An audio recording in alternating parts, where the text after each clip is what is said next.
Agradeço o honroso convite para apresentar esta formação hoje no Atos Podcast. E o assunto da minha formação é exatamente o legado de Bento XVI.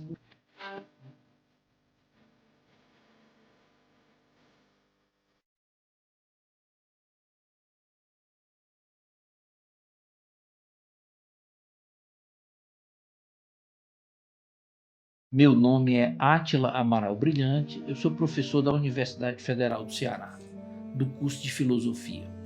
É verdade que a tarefa de dizer alguma coisa acerca do legado de Bento XVI, ela não deixa de ser árdua. Por quê? Porque é vastíssimo o legado deste Papa que nos deixou há muito poucos dias, né? E teve uma vida muito longa, 95 anos, né? Então, 95 anos de uma grande produção teológica e de uma presença eclesial gigantesca. Então, como nós poderíamos apresentar ou situar os aspectos principais do legado de Bento XVI?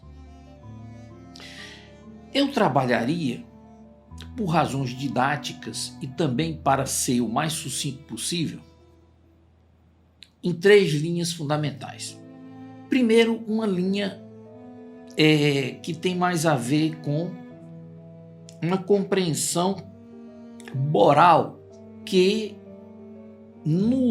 na compreensão de Bento XVI, precisa se inspirar e precisa se fundamentar no dogma cristão. Então, o combate ao que Bento XVI chamou de ditadura do relativismo traduz, digamos assim, esse aspecto mais moral do legado de Bento XVI.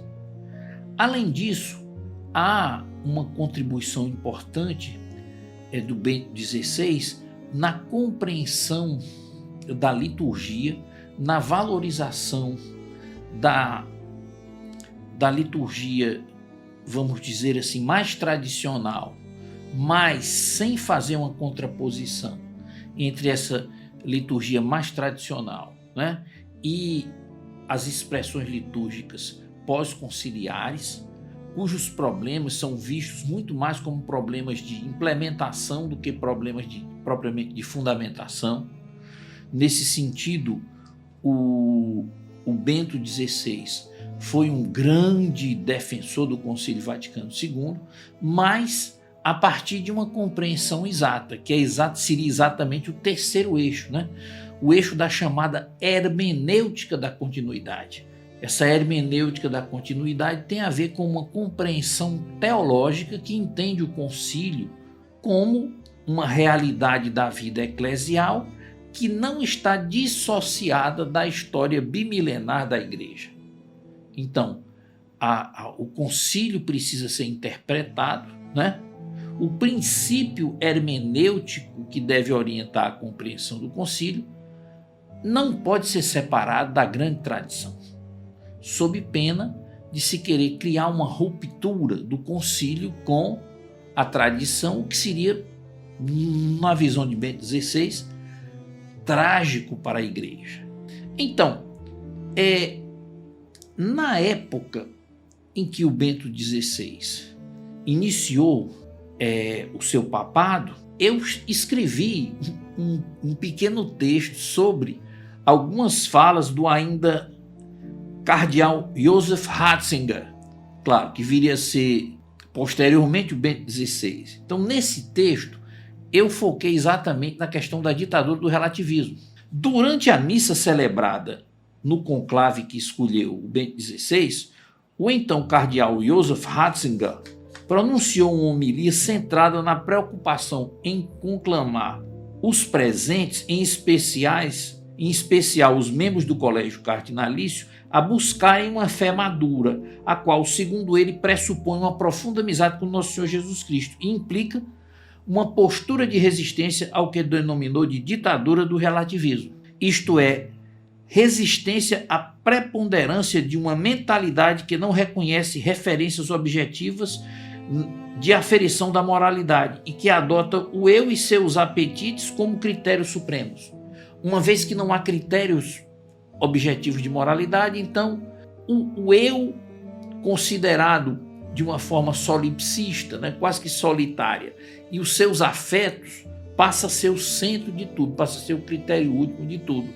Os ecos da homilia do cardeal Joseph Ratzinger perpassaram a cobertura dada pela imprensa ao conclave e suscitaram reações as mais diversas nos meios católicos e fora dele.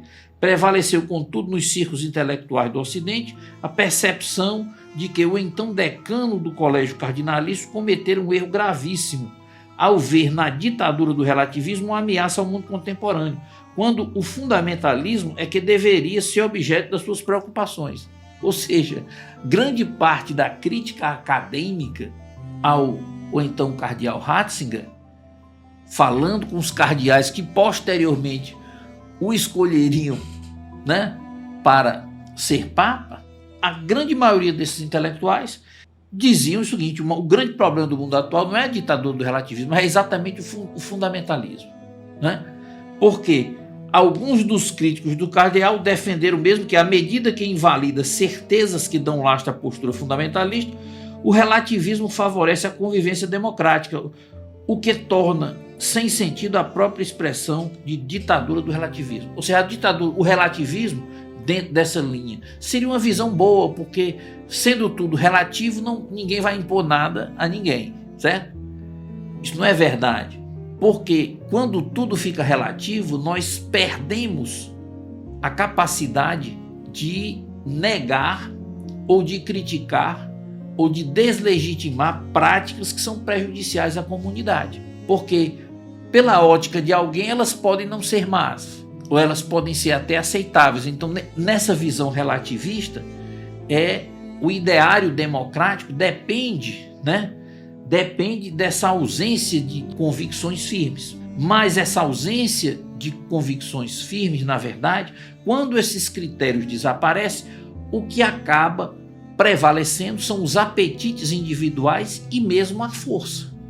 Porque nada é aceito como verdadeiro, portanto, as práticas que são danosas às sociedades e algumas que são claramente maléficas ao próprio indivíduo, elas perdem um critério de legitimação. Então elas seriam aceitáveis sempre a partir da ótica de alguém. Subjaz ao debate acerca da ditadura do relativismo visões muito diferentes do grau de influência da fé e da moral cristã nas sociedades ocidentais. O relativismo cultural ocidental fomenta um tipo de mentalidade que é, em grande medida, refratária ao anúncio cristão e representa um complexo desafio a qualquer esforço de evangelização. Por exemplo, uma evangelização que nos leva à conversão, à aceitação de Jesus Cristo e que nos afasta de práticas como, por exemplo, o aborto, ela passa, num contexto relativista, ela passa a ser vista de outra maneira, uma vez que o valor à vida não é mais um valor absoluto, é um valor relativo. Portanto, não há critérios para se defender de forma muito firme. Então haveria aí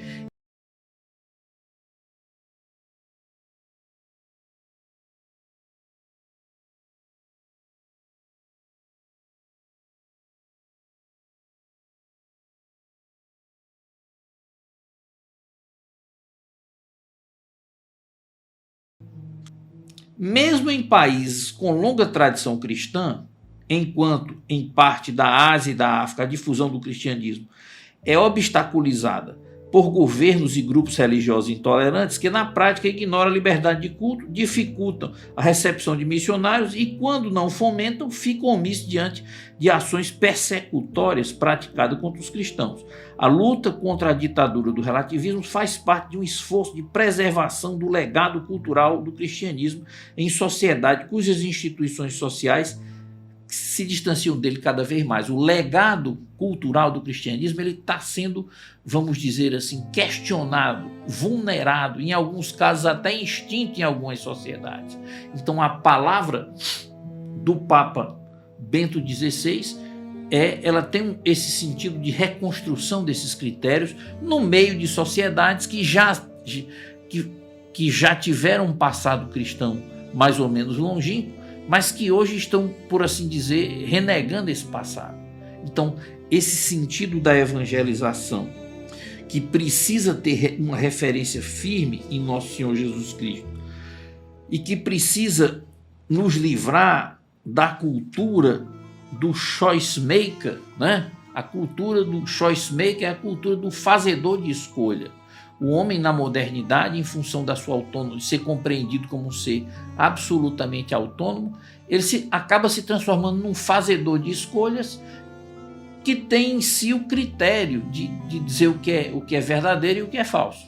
Então, esse tipo de mentalidade que subjaz a compreensão da ditadura do relativismo, no Ocidente, ele funciona como um elemento que dificulta a evangelização, porque relativiza os valores do próprio anúncio de Cristo. O Cristo, lá do Evangelho de São João, no capítulo 15, versículo 5, diz: sem mim nada podeis fazer. Sem mim nada podeis fazer. Logo, o Cristo, ele não pode ser imposto, ele precisa ser aceito, ele precisa ser acolhido. O Cristo e a sua mensagem precisam ser acolhidos nos nossos corações. Mas Jesus Cristo é alfa e ômega, é princípio e fim. Ele é o Senhor de tudo. A criação foi feita em função dele.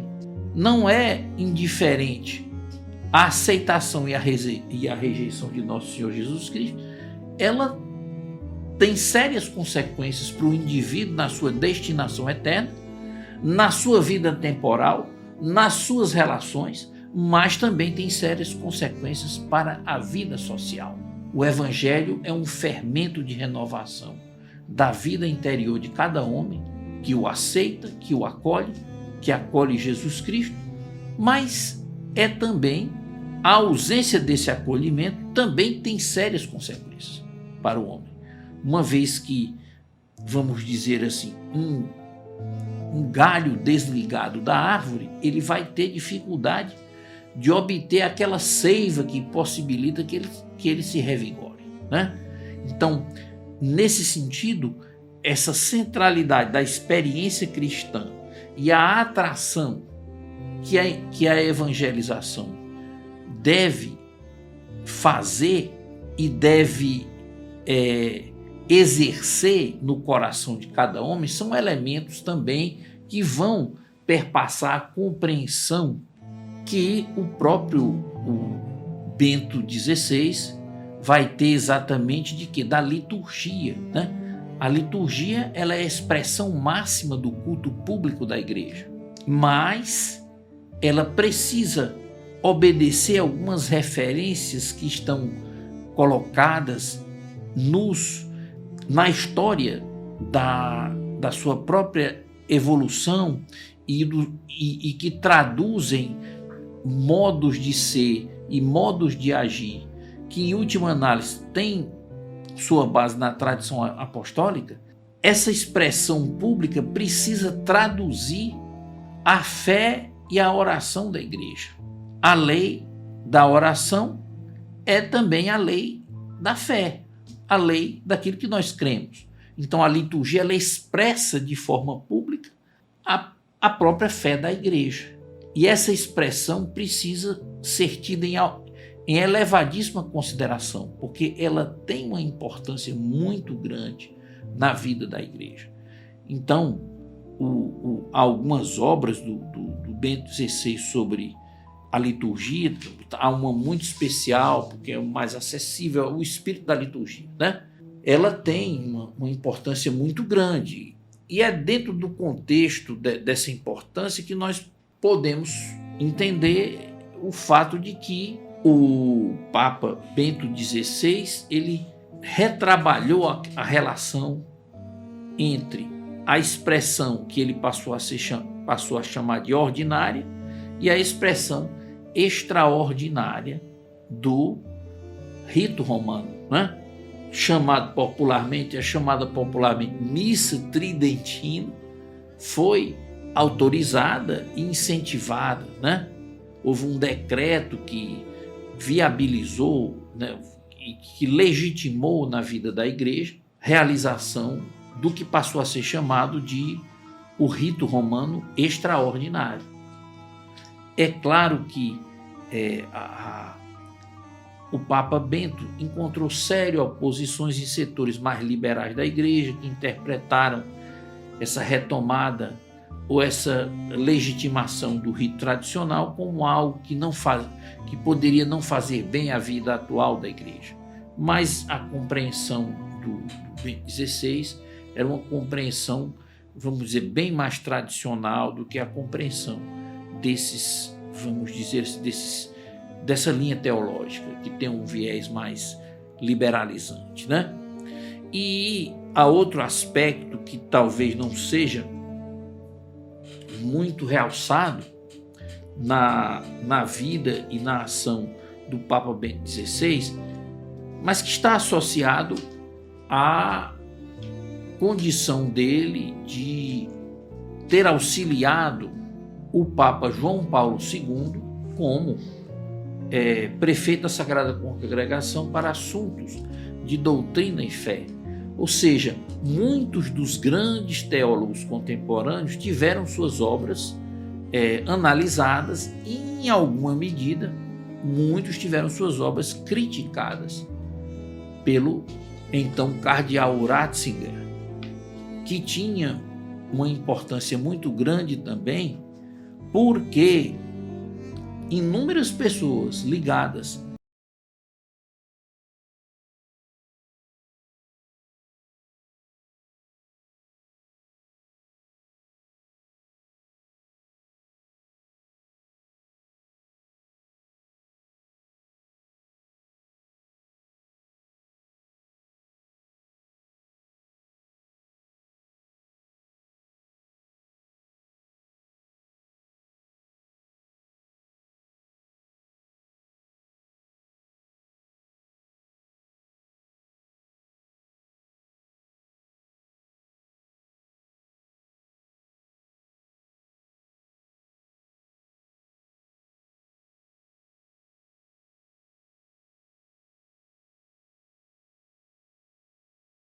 porque a vida eclesial ela se deixa modelar pelos ecos da pregação apostólica. É em cima da tradição apostólica que a igreja se autocompreende e mesmo se refaz em certo sentido, né? Se revigora, vamos dizer assim.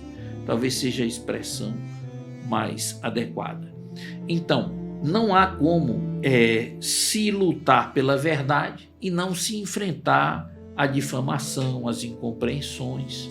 E aí merece destaque a grande perseguição que vastos setores da mídia ocidental fizeram com o Papa Bento XVI, né?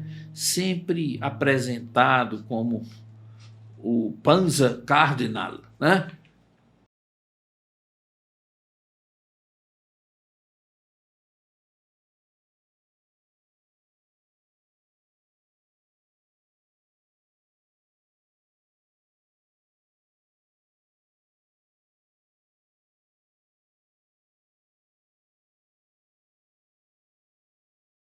Certa feita na Universidade Estatal de Roma, Sapienza, ele foi dar uma palestra, praticamente não deixaram que ele proferisse a palestra fazendo barulho e criando empecilhos, né? O que é uma coisa extremamente lamentável.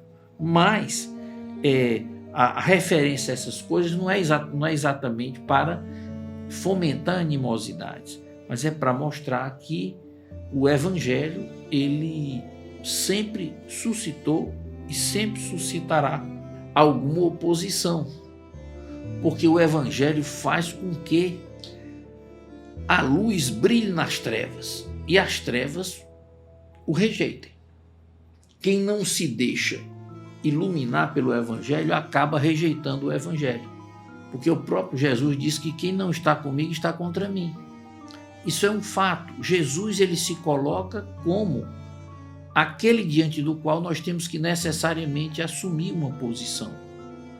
E se nós acharmos que nós não estamos assumindo uma posição, ao não assumir essa posição, nós já estamos nos posicionando, porque a mensagem de amor, a mensagem de salvação de nosso Senhor Jesus Cristo, ela veio para ser acolhida por todos os homens.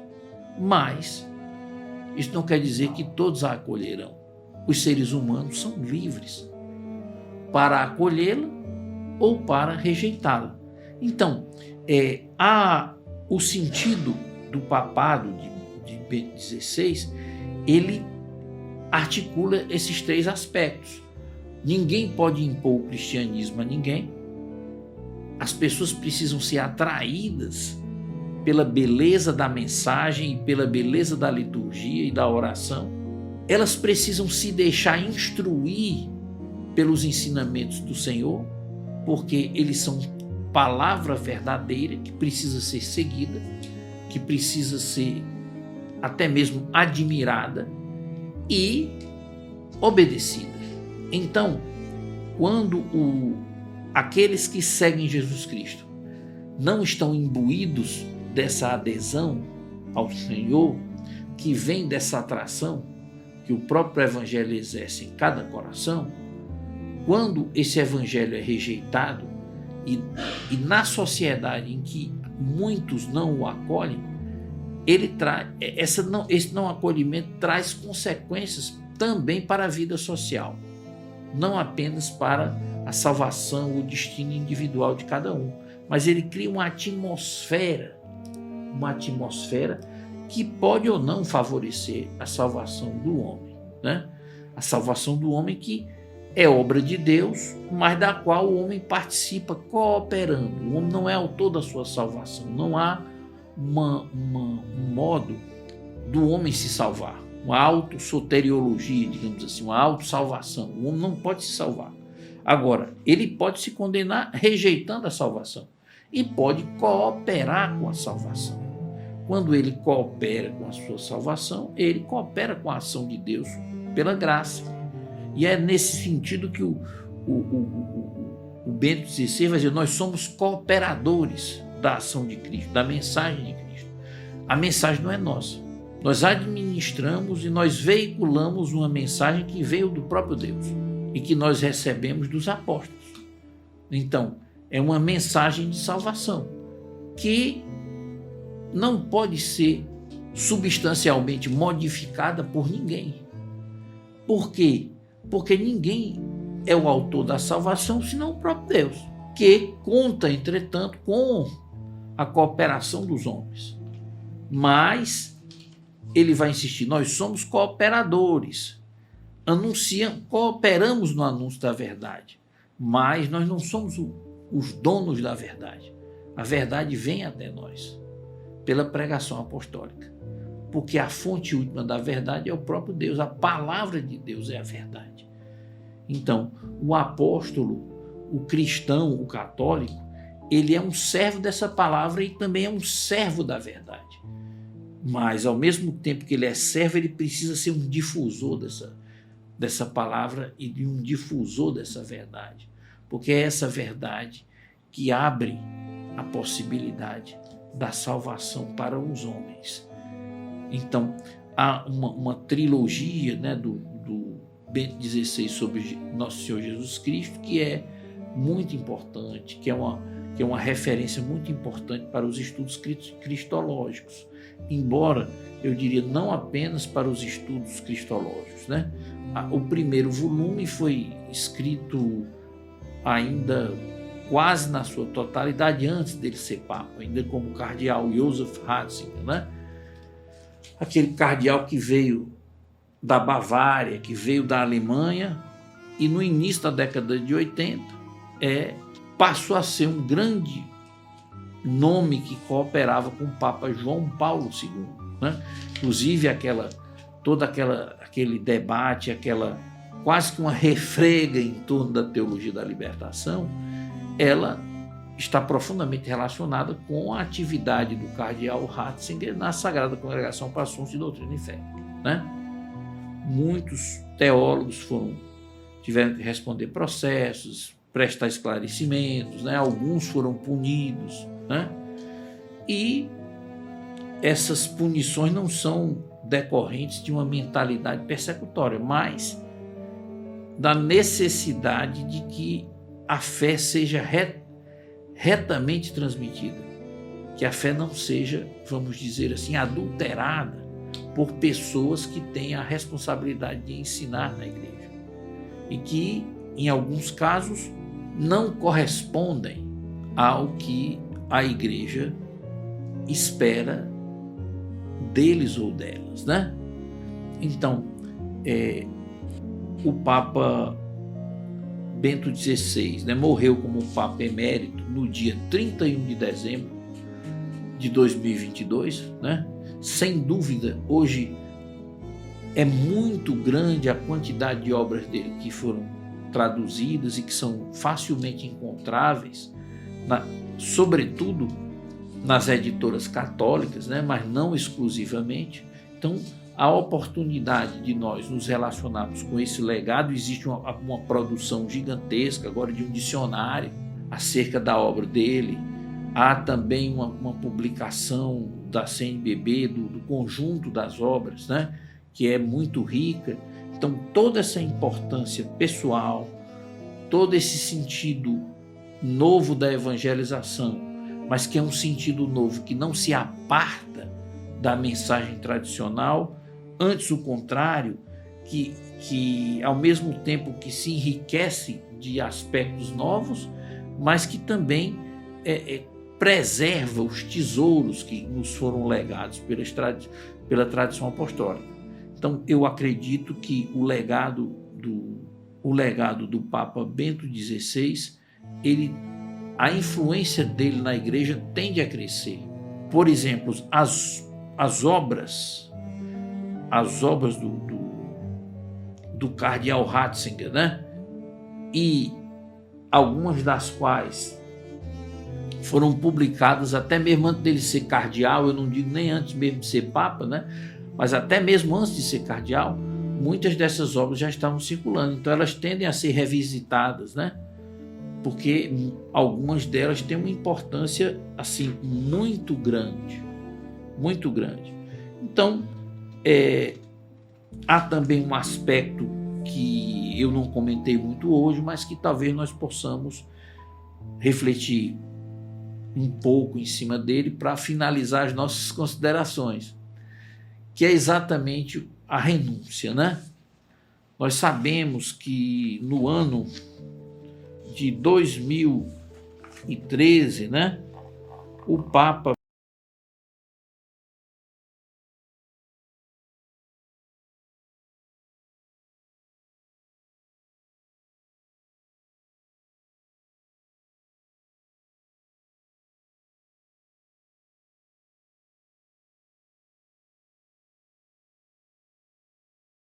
o cardeal Ratzinger se tornou Papa, ele tinha 78 anos, né? Então, isso aqui foi cerca de 8 anos depois que ele renunciou, então ele tinha 86 anos. No dia 28 de fevereiro de 2013, o Papa Bento XVI deixou o cargo, se tornando Papa Emérito, seu título oficial. Depois de renunciar, o Papa embarcou em um helicóptero rumo ao Palácio de Verão, na cidade de Castel Gandolfo, onde permaneceu recluso, aguardando as reformas do convento onde ele irá residir. O Papa Bento XVI passou a morar no convento Mater Ecclesiae, dentro do Vaticano. Bento XVI foi sucedido pelo Papa argentino, o Papa Francisco, que assumiu no dia 28 de fevereiro de 2013, né? Sem dúvida, aqui na sua visita ao Brasil, para participar da 5ª Conferência Geral do Episcopado Latino-Americano, que ocorreu entre os dias 13 e 31 de maio no Santuário de Aparecida, em São Paulo, né? Essa presença aqui no Brasil foi uma presença muito rica. Em muitos casos, o Papa Bento surpreendeu, porque se tinha uma visão dele muito rígida, com uma pessoa muito rígida, e ele se mostrou muito gentil, muito receptivo em vários desses encontros, em várias dessas viagens. Ele certamente não tinha a capacidade artística de um João Paulo II, né? A capacidade de envolver públicos como tinha o João Paulo II, mas era muito importante o modo como ele se expunha às questões da fé, né? E, na verdade, como Papa, ele chegou a dar publicidade a 4 encíclicas, né? Deus Caritas Est, Spe Salve, e também uma Caritas in Veritate também, é outra importante referência do período do Bento XVI. Foram poucas encíclicas. A Porta Fidei, que é a última, já saiu no período ele estava perto de concluir, mas ela teve uns retoques finais feitos pelo próprio Papa Francisco, né? Pela equipe do Papa Francisco. Então, foram poucas encíclicas, né? Uma encíclica sobre a fé, outra encíclica sobre a esperança e outra sobre a caridade, mas há documentos importantíssimos dele, inclusive há todo um trabalho dele na Sagrada Congregação para Assuntos de Doutrina e Fé, relacionado com as encíclicas do Papa João Paulo II também. Então, esse conjunto de preocupações associados a um teólogo que tinha uma grande capacidade de expor com clareza os aspectos mais centrais da fé cristã, nos possibilitam dizer que é possível até que num futuro não muito distante o Papa Bento venha a ser considerado doutor da Igreja. Poderá acontecer, né? Eu pessoalmente acredito que um dia ele vai passar por um processo de canonização. Nós não sabemos, né? Mas tudo isso é possível em função dos grandes serviços que ele prestou à Igreja. É claro que nós vivemos em um tempo que não tem grande reverência pelas figuras eclesiásticas. Então, os críticos na grande mídia, os críticos nos meios teológicos mais liberais, né, que são os que prevalecem no mundo que nós vivemos, certamente não foram muito generosos com o Papa Bento. Mas nós sabemos que, em última análise, cumpre ao homem ser servo de Deus, né? Mais do que ser servo dos próprios homens, né? Mais do que fazer aquilo que aos olhos dos homens é melhor, que aos olhos dos homens é mais adequado, é mais charmoso, é mais influente. Então, ele foi uma referência fundamental para a fé da Igreja nos últimos tempos. Ele, ao mesmo tempo, representa e configura um exemplo, um modelo de cristão que tem uma grande importância, né, para iluminar a fé de muitos, para orientar a fé de muitos. Então nós não podemos, vamos dizer assim, perder de vista que se trata de alguém que tende a ganhar importância, né, à medida que nós vamos enfrentando momentos muito difíceis na vida da Igreja e à medida que nós caminhamos para um mundo que já se intitula de pós-cristão, né? Então, nesse sentido, inscritos ainda da década de 60 para a década de 70, as reflexões do jovem sacerdote, as reflexões do bispo, as reflexões do acadêmico, né, apontavam para o fato de que talvez nós caminhássemos para um momento de uma igreja menor, mais perseguida, talvez mais fiel ao chamado do Senhor. Então, como nós podemos, vamos dizer assim, resumir o legado de Bento XVI? O que é que há de mais importante nele? Esse sentido firme de que a nossa fé, ela não pode ser agitada pelos mares do nosso tempo. Ela não pode submergir aos interesses, muitas vezes egoísticos, que nós temos, né? Ela não pode também submergir às tentativas coletivistas de muitos governos. Quando o Papa ele se coloca diante da igreja, ele precisa ser uma referência firme, porque ele precisa testemunhar a firmeza, a estabilidade, a força da mensagem do Senhor. Então, não há dúvida de que esse sentido de que tudo está se modificando, de que as instituições são muito frágeis, né? De que o que é hoje pode não ser amanhã, ele não pode ser a influência preponderante na igreja.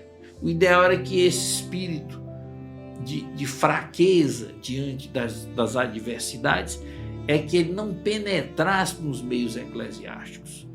Era de que, pela oração, pela comunhão com o Senhor, pelos sacramentos, pela vivência dos sacramentos, os cristãos tivessem condição de vencer todas essas tentativas de submeter a fé cristã aos ventos da última moda, né? É isso que ele fala. Quantos ismos apareceram de 30 a 40 anos para cá na vida da igreja? Muitos ismos, né? Mas a igreja não vive desses ismos. Ela vive da sua fidelidade ao Senhor. E o apóstolo é um cooperador do trabalho do Senhor, porque ele tem por função levar as pessoas a terem uma comunhão profunda de vida com Cristo e a viverem a santidade, certo? Então, em todo o período da carreira, né, ele foi nomeado arcebispo em 77, né? Depois ele participou do conclave que elegeu o Papa João Paulo I e do conclave que elegeu o Papa João Paulo II. E foi nomeado para a Sagrada Congregação em 1981. E foi em 1981 que ele aprofundou a sua relação com o papado de João Paulo II. Né? Quando o João Paulo II faleceu, né, ele foi considerado como que o substituto natural, porque depois de um papado que tem tantas realizações, seria muito complicado você colocar alguém que não está tão antenado com tudo que aconteceu. Então a presença dele teve essa importância, mas, na verdade, a renúncia se deveu, claro, a uma decisão livre, né? Porque se não tivesse sido uma decisão livre, ela não seria válida, né? Mas essa decisão livre se fundou, pelo menos em parte, nas pressões decorridas de um contexto em que ele se sentiu fragilizado para enfrentar, né? Colocou, na verdade, a razão da sua fragilidade na sua própria idade, né? Mas havia, para além da idade, uma série de escândalos e de problemas que tornavam a vida dele muito difícil. Ele terminou a sua caminhada terrena.